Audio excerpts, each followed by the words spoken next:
This is the podcast that dreaded something. I don't know. On this week's episode of Horror. I'm Wyatt, and who is here with me today as always? I'm Cody Briscoe, and they call me the Phantom Killer because during sex I wear a bag over my head and avoid eye contact.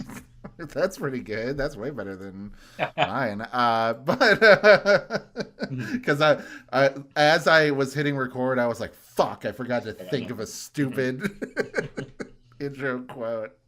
But yes, we're talking about The Town That Dreaded Sundown, 1976 film, and also a little bit we're going to talk about the 2014 one. But I haven't seen it, so Cody's just going to be telling me about that one. And I'd also like to briefly talk about the director and some of his. We're very familiar with another one of his movies that we'll touch on. Yeah. I don't know of it yet, but I do know. I did recognize the name Samuel Ziarkov. I can't believe you don't know what it's. Okay. Oh, I can't wait to tell you. Okay. All right. But Cody, you picked this movie. Did you have any history with it, or was this like I need to? This movie was. Bam. This movie was a blind spot for me. I never watched it growing up, specifically because I saw a couple of pictures of the killer, and I was like, "Oh, this looks like it'll be too scary for me." Which I will say, a lot of the movie was scary. However, I think there's one issue that this movie has that we'll get into that kind of stops me from like loving it. Right. Yeah. For me, I would say. It was interesting checking it out because I think that you mentioned that it's, one of the proto slasher films. This was 2 years before Halloween, which a lot of people consider as like the beginning of the Black Christmas. Yeah. Right, and then like Texas Chainsaw Massacre also that exists, and like Psycho were also like instrumental in it, but this really started. This was like right before it really exploded with Halloween, I would say, is the point where it becomes like we're making a fucking shit ton of sequels, and there's a marketable character around these movies and everything. This is a very weird movie as far as like it definitely is. There's like horror, there's atmosphere, it's horrific events happening. The structure and the tone of it is very, very weird. I'll say overall, it's very inconsistent as far as that goes. If I had any, I guess upfront problem before we get to talking about the movie more in depth, it's kind of weird that they go for this like documentary angle with the narration, but the movie is still structured like fictional sequence of events. Yes. Which is fine. That like I have no problem obviously with a movie being a movie, but it's weird that it's trying to be both a movie and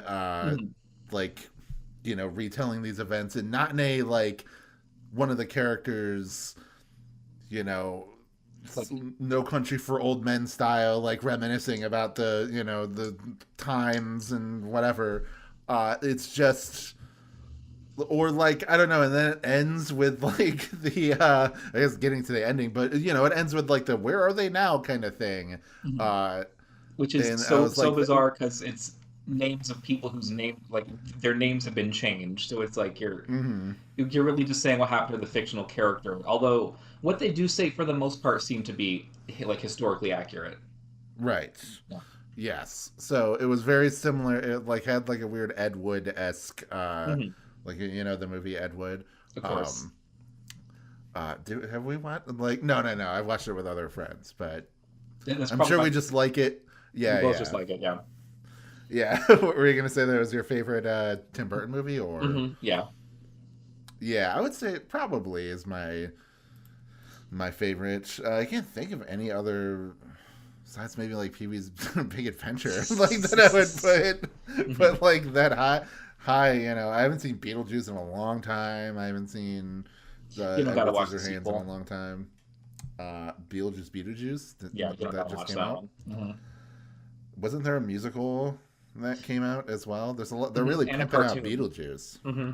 That's true. There was a cartoon in the '90s that, like, a bunch of people are like, yeah, this is when cartoons were at their peak or whatever, and then you watch it and it's just like a boring, crappy '90s cartoon. So that's unfortunate.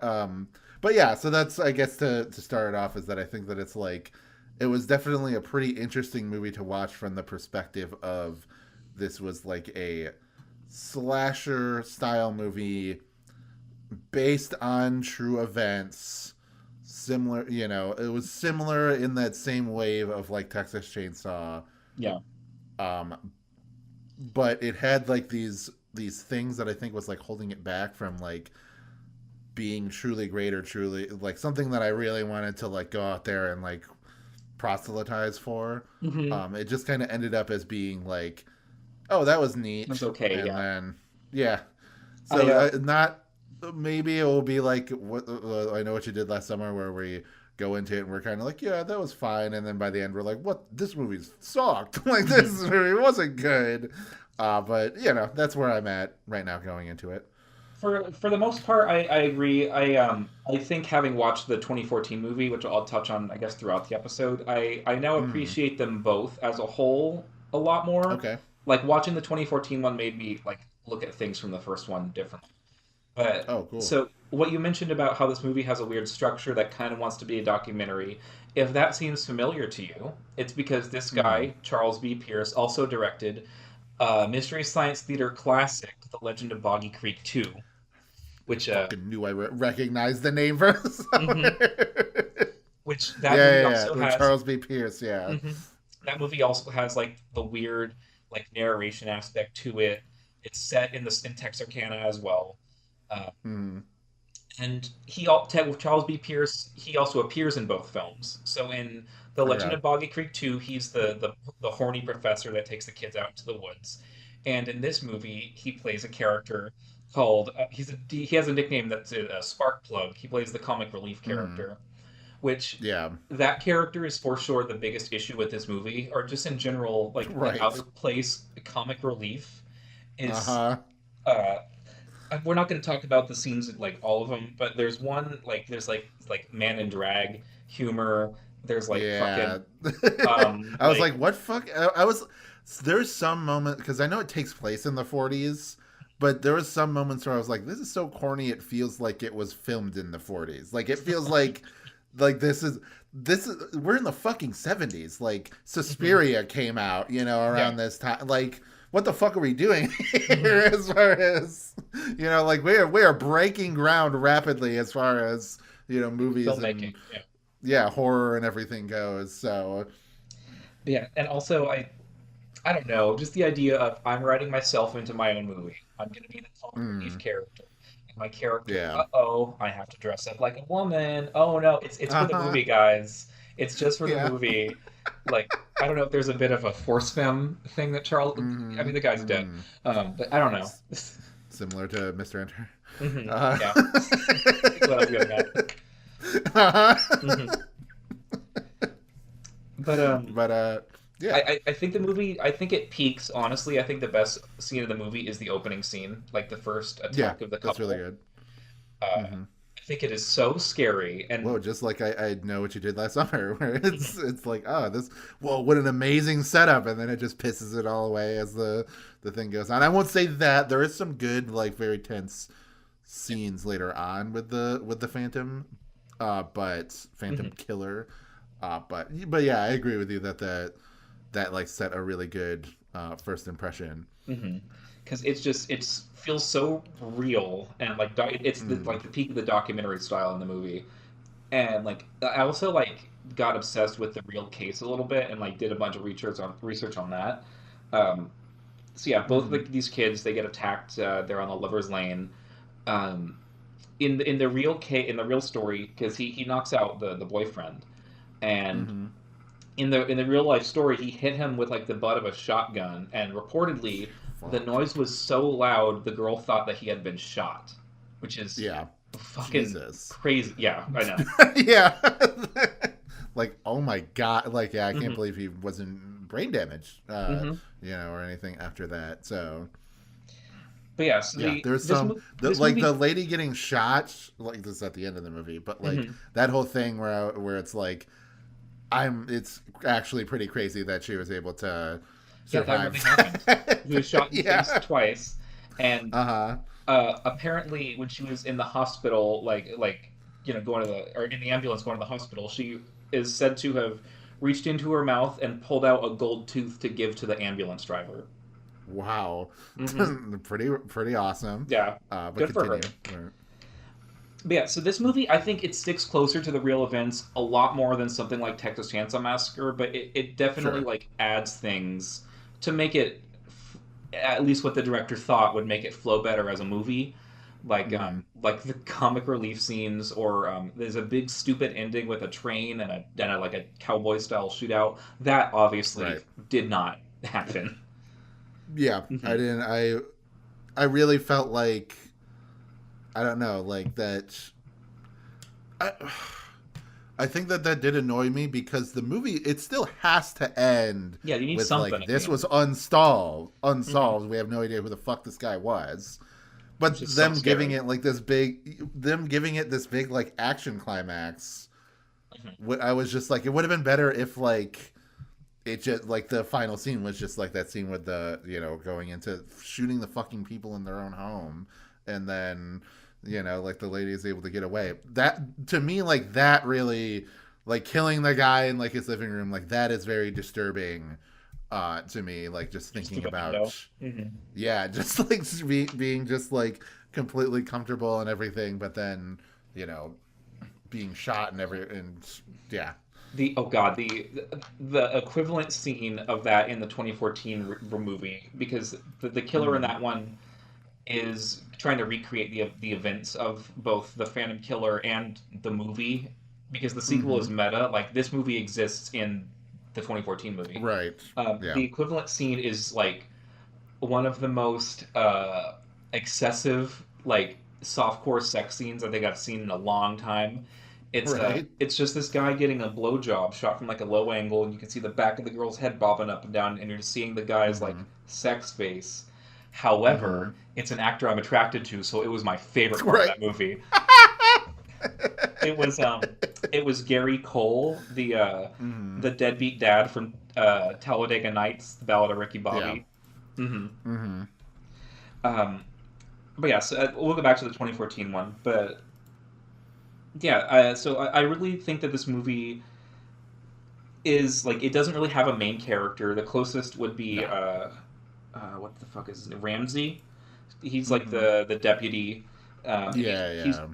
He's working alongside like a Texas Ranger who gets sent in. Which learning about that guy, his real life was like really interesting to learn about. He Mm-hmm. began his life as like a decorated general in the Mexican army, and then he came to Texas and became one of like the first ever leaders of the Texas Rangers. Um, Right. and then like he did spend years looking for, like following the Phantom Killer case, and then he eventually became like a consultant for Hollywood productions about like law enforcement and stuff. Yeah, That's pretty cool. yeah, really interesting life that guy led. Um, Yeah. yeah, I back to the train scene at the end. Like they kind of had to include that scene though, even though it's pointless and stupid. Because if that scene is not there, the entirety of our time spent with the police officer characters is like completely Right. pointless. Yeah. Uh-huh. Yeah. It would just be like they had to balance like making a satisfying movie and having this like Hmm. this narrative payoff and everything with the reality of the fact that like oh this is a killer that basically got away, and hey, that is not dissimilar to how Halloween handled it just a few years later. Yeah. So where it's like oh yeah, this against all odds seemingly this person like their body disappears from the front yard, and then there's like three or four there's like three different continuities of like Probably things four at that could least. have happened. Hmm. So you know Yeah, and also I think like the cops. I was actually thinking about this earlier. Is that in Halloween, like the Haddonfield Police Department are like completely Mm-hmm. blindsided by the whole thing. Like they have no preparation for what's happening, and that is scary. Mm-hmm. But Yeah. inversely, like the cops in this movie are spending all of their time trying to track this fucking Yeah. guy down, and they can't find him. And I think in a different way, that is also really scary. Yeah. That is, Hmm. and it's also like realistic. Hmm. One on like the cops being completely useless, but also just in general, like especially at this time, Hmm. the fucking 40s, like it was going to be very hard to like track it down. I was thinking of that with like that scene at the end with the lady in the house and like trying to call Hmm. the operator and everything. I was like, oh yeah, it must be like you're fucked if somebody like Hmm. is going to kill you, like you're in the country or Hmm. something and somebody's like breaking into your house or anything like that. You can't just like call on the cell phone. You can't do whatever. You can't activate like a burglar alarm or Hmm. do any of this stuff. There's no security cameras. There's nothing. It's you know and Yeah, that's what's kind of scary about this, especially at the time, was that it was post-war, but it was like just a decade later is when you get into like that era like of stranger danger stuff. American. Hmm. Yeah, like you kind of go from a more innocent time to like one where people are starting to understand, uh yeah, like that Yeah, that just there's a stranger dangers, that there's like this idyllic version of America that you want to preserve, but there's this dark underbelly that exists, and whether or not I personally believe that any of like that maybe crime is kind of overreported, it's kind of like hmm. etc. Like there's a lot of bad things that kind of come around that paranoia. Yeah, it is Yeah, like interesting that this movie, like, or the story itself, like it takes place at like a point where they really didn't have any reason to believe yeah. The that term their serial neighbors. killer like didn't even exist back then, I would imagine. Yeah, exactly. Like I remember like that was similar with like Ed Gein, where Hmm. like why would they ever think that somebody would like be Be doing capable of something. that. Hmm. Yeah, exactly. Like with stealing bodies and like skinning people and doing things like that. Like they just truly believed that it's like, oh, he's a nice neighbor, Ed. Um, Yeah, I and guess that ties into. I guess we could just have like a just our thoughts on the Phantom in general. Like, I think the Phantom right. is a really scary slasher killer. Mm-hmm. I think the look of him Yeah. is scary, which it's even scary that that's what the guy fucking looked like. Um, Yeah. the whenever he breathes, you kind of can see like the indent of his mouth, and then the mask billows out. That is like a really creepy image. And Yeah. He's not like like the shape. He's not like that. It's yeah, like he's clearly a guy that is hmm, like doing this fucked up stuff. There's like an intent. You can see his eyes and hmm, everything. There's like some kind of like intent and malice and everything behind what he's doing, and that is kind of disturbing. Again, one, because like you want to trust your neighbor, and then your trust is being violated, and you have you become the town that dreaded Sundown. You become a town that like at this point becomes so paranoid that they have to like board up their windows and put all these hmm. precautions. They have to like change the entire routine and the structure of their town just to like get around these freak murders. Yeah, um just the and like like yeah. Yeah, go ahead. just like that idea that like at any point for no reason at all just senseless violence and evil can just happen anywhere in the world is Mm-hmm. and like real world evil, not like movie monster stuff, is just is will always be more scary and stick with you than like a lot of other kinds of antagonists, and Yeah, absolutely. I mean, for me, like that's why true crime stuff really bothers me, in the like not in the sense of like consuming it is bad or whatever. I mean, like I get disturbed more by it than I would yeah. by horror movies and things like that, just because like it makes me. um like very uncomfortable with the fellow human beings. Like we talked about this, very recently, but the like learning about that one Doctor Who like YouTuber that Oh yeah. murdered his wife, and like learning about the whole story of that, and like how fucked up what he did was, like in the sense of like he filmed a 6-hour live stream that had like a whole bunch of like coded messages and clues and things of that nature in there to air as a As his alibi. pretend stream as his alibi as he went and murdered. And I think it's like I don't think that he was doing that to cover his tracks. I think that he was kind of aware that he would just get caught and did that as like some kind of sick like mocking thing to be like I don't even like care. Yeah, and that's like I don't know that video that I watched where it was like a YouTuber talking about like, oh, I was a fan of this guy, and then it's really fucked up that this happened, and like went through it, and in a fairly respectable way, like without turning it into a creepypasta or turning it into a joke or anything. And like I guess that's another thing I can say about this movie is that there is a part of me that is like, do we these fucking like stupid comic relief scenes need to be in here during the like during this like very serious yeah, that's just so like that. You're right that is if there's any reason why I think that it not leaning more into the docudrama structure is a problem, it's because it left the door open for a lot of this stupid nonsense. And whereas like if they tightened it up and made it like more narrated, more like, oh, it's a documentary and more whatever, like not trying to like because obviously documentaries, I'm fine with them like, oh, we using actors or whatever to like fucking Unsolved Mysteries or something like that does that, or they have characters, like actors portray the people in like these real events, or the supposed stories behind them. It's just that it's like it wants to have its cake and eat it too, where it's like has just enough of the documentary stuff to reasonably be like, yeah, this is based on true events, and then but it's mostly like, oh yeah, we gotta like establish these characters, we gotta do this, There needs to be a through line for the story and everything. Yeah. And it's like, who even cared? Like, like that wasn't at all what I was like.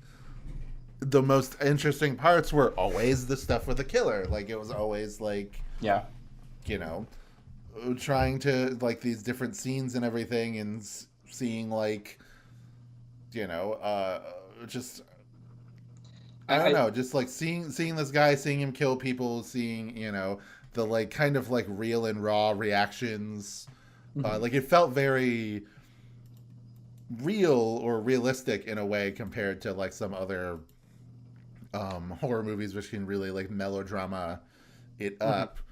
I just appreciate. I think maybe subconsciously that's because it's based on a real story, but and I mean, because like a lot of this was shot in, it was either shot in Texarkana, a lot of it was shot like in Louisiana or Oklahoma, and there was like people were split about the movie when it came out. Like I'm pretty sure they were sued by like some of the victims' families for it being quite close to the real thing, and a lot of the stuff that they some of the things that they add to the movie do have like real life like kind of nuggets for where they could have came from. Like for example, probably the most slasher movie sequence in the movie is the trombone kill. Right. Yeah. So that as far as we know, did not happen. However, sure, because both the people present died. Yeah, so they couldn't confess to it. Yeah, but one of the couples, it was like the girl was a trombone player, and she did have her trombone with her, presumably in the car. But when they went to the crime scene, they found the trombone was missing, and then a few months later, they were back at the crime scene for some reason, and they found the trombone. So presumably Mm-hmm. the killer went back and left it there after the murders, Yeah. which is Interesting. yeah. I know That the, is very weird. the real life case is really interesting. So like a lot of the there probably the worst scene in the movie is there's this completely pointless like Dukes of Hazzard esque car chase scene, Right. and it ends Uh-huh. with somebody like falsely confessing to be the Phantom. That guy, I think his name was Eddie Ledoux. Uh, Mm-hmm. he is based on somebody else. They talk about him in this 2014 version, but I didn't take his name down. Mm-hmm. Um, but yeah, who did false like confess to being the Phantom? His girlfriend like corroborated it, Mm-hmm. and they believe that they found like ladies' high heel prints on one of the crime scenes that didn't match one of the female victims, but nothing really ever came of it. Right. But yeah. So I don't know. Yeah, yeah. The like I don't know that stuff.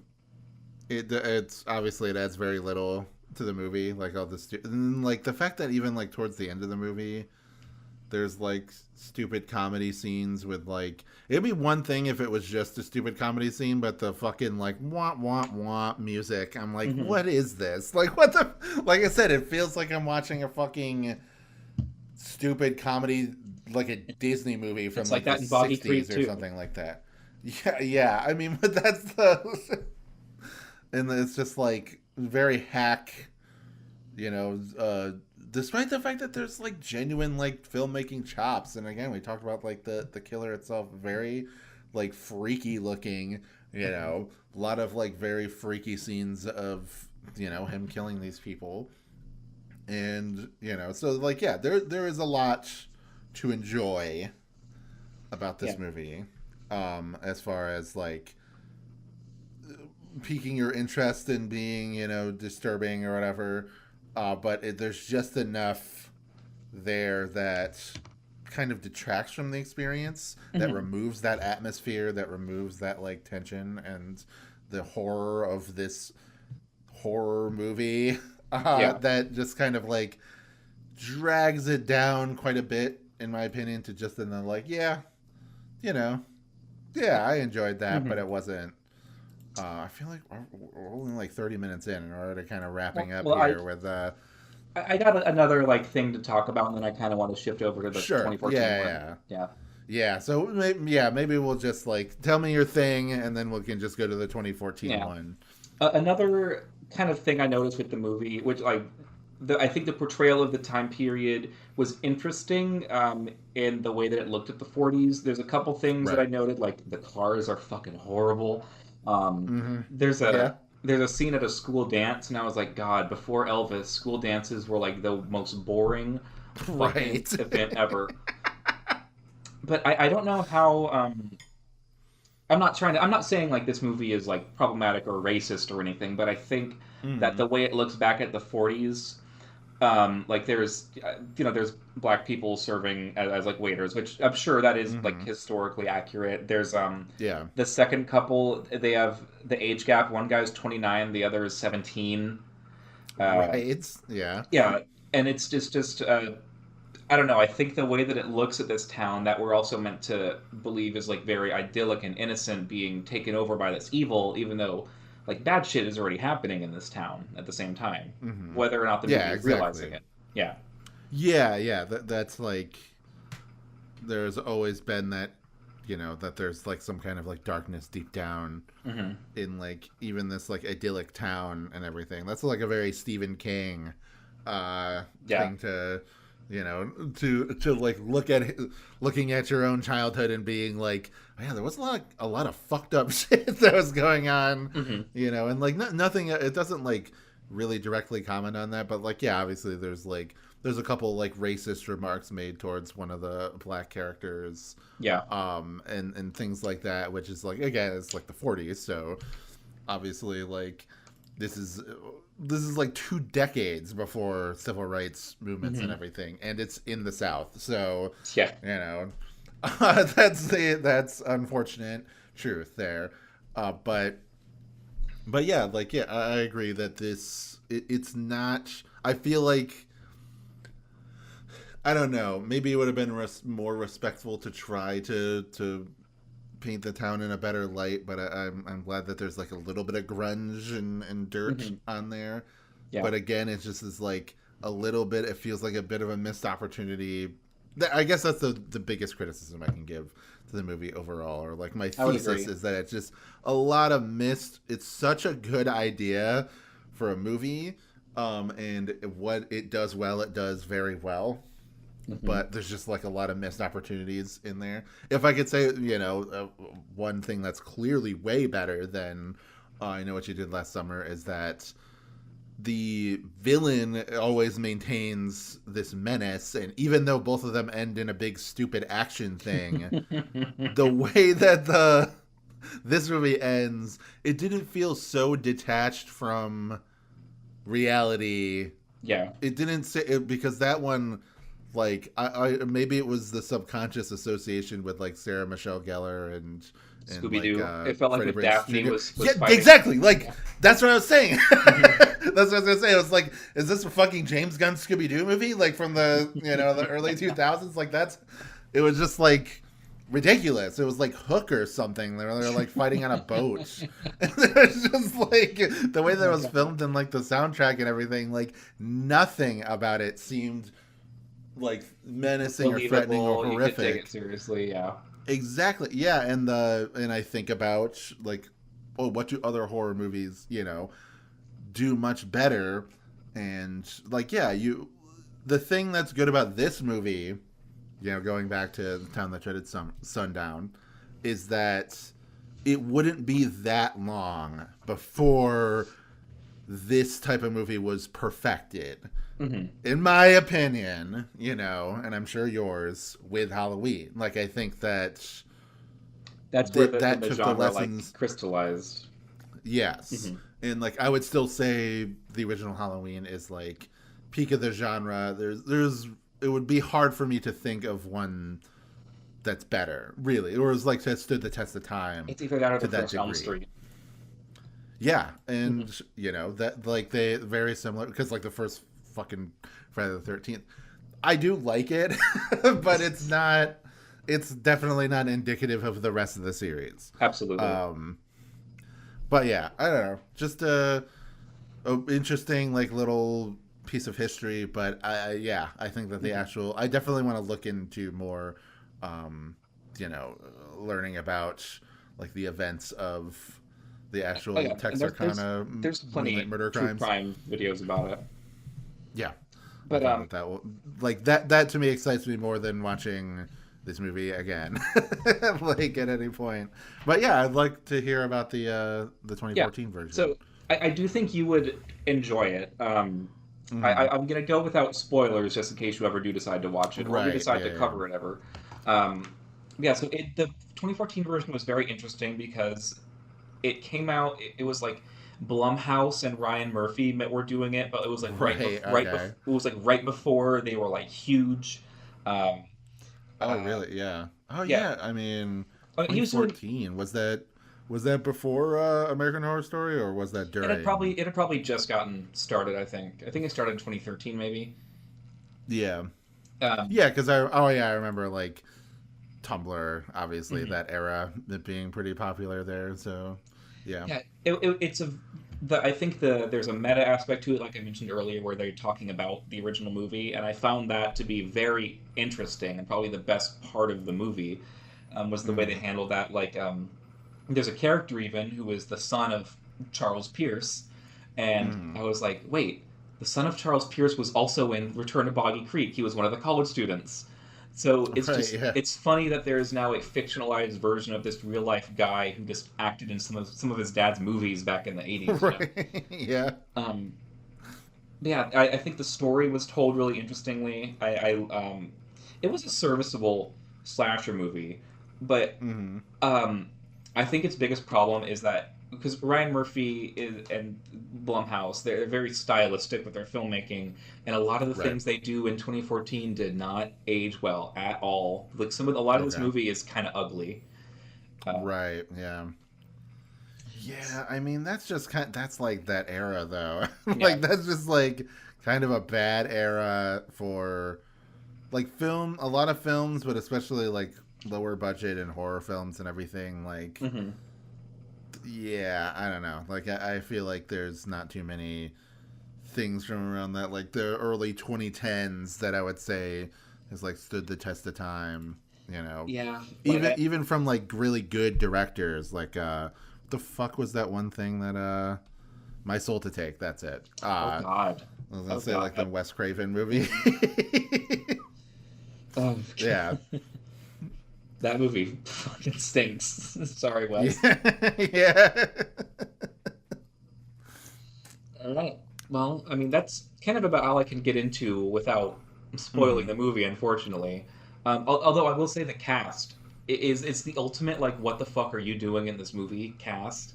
Like Mhm. Gary Cole is in it. Fucking Anthony Anderson is in it. Um, Yeah. Dennis O'Hare, also from American Horror Story, is in it. Um, and the main character's love interest is the kid who is the main character of season 2 of American Vandal. Oh, I have not watched season 2 of Really? American Vandal just because the subject matter was so disgusting to me that I Hmm. just, not that I didn't think it would be good, but it just, like, feces and stuff like that like really bothers me. Yeah. So I was just like, all right, I need to be in the right mind space to Hmm. check that out. Like the first season was a lot more, like, it was crude obviously, but it was just like drawing pictures of penises. Like Yeah. that's the drama. It's not a So fecal good. terrorist attack. Yeah. Right. Yeah. It's just an amazing, just like, it's one of those things where it's like, wow, this stupid like parody of a true crime documentary is kind of just better than most, Yeah, it's incredibly well true written. crime Very clever. documentaries. It's very good. Hmm. But yeah. All right. Well, if you want to know what the next movie that we're Hmm. going to talk about is, I think we got to open a box or a lament No. configuration. No. All right. We're gonna be fucking start. I mean, there's a lot of these movies, so we might as well start from the beginning with Hellraiser. Awesome. Oh my God. So there Yeah, you go. we Just probably because will I not talk also about want to, all of I them. also, yeah, I do want to read The Hellbound Heart at some point. So maybe I'll do that before, the podcast. Yeah. Just because I've never read it, I know it's pretty short. It's only like a couple hundred Mhm. pages. So, but Cool. yeah, there you go. Hellraiser. That's our. And we're sticking in this like older like 70s 80s realm for the past like few movies, because we did It's been Terminator. nice. Yeah. Yeah. I think, was this the one, is this the oldest one that we've done so far? Good Sundown. Let me look at my list.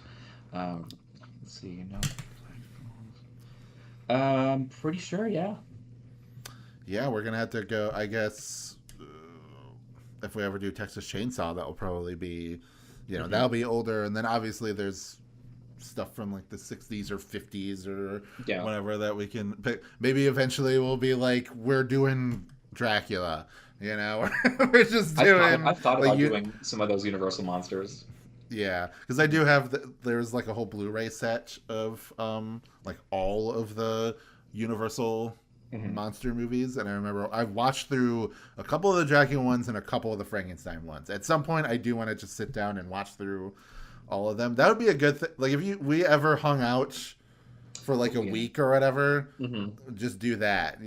Like just but- just sit down and just watch all of them. For Creature from the Black Lagoon, we would just watch the first one. Those sequels are not good. Oh, I'm sure many of them are terrible. It's just might as well just watch all the stuff that's on this Blu-ray box that I spent. By the third one, they have so little money to actually use the creature outfit. They have him dressed in people clothes. It's like what was that one, Pumpkinhead, where he's like has tennis shoes on Yeah. at certain parts of the movie? Like, Mhm. yeah, very good. We got to do that at some point, of course. But anyway, Cody, where can we find you on the internet? You can find me here on my YouTube channel, Cody J. Briscoe. If you look up that name, you can find my IMDb page with all of my film projects that I've acted in. I'm pretty sure by now most of them have come out. They're either on streaming or you can just buy the Blu-rays directly. Um, I'm also on Twitter. My name on there is Gay Boomhauer. And you can also find me in Texarkana because I have a crush on a certain deputy that works there. Ooh. All right. Well, you can go on Twitter and in the Blue Sky at WazRanger, WAZP Ranger. It's mostly stream of consciousness stuff, but I do post about videos I'm making, podcasts I'm doing. Go and check out my Patreon, It's Only Magic, my channel. That's also It's Only Magic. For $3, you get Cartoon Buffoons, my main thing, a week early. You get all the bonus stuff. If you just got $1, that's fine. You can still listen to Wow Cool Robot, which is me and my friend Wayne going through every single robot in existence and reviewing them. A lot of fun there. And then, yeah, you know, check out my channel. Obviously, if you're interested in, like, cartoon shit. And there you go. All right. You will join us next time as we crack open this box and raise some hell, baby, with Hellraiser. See you there. Peace out.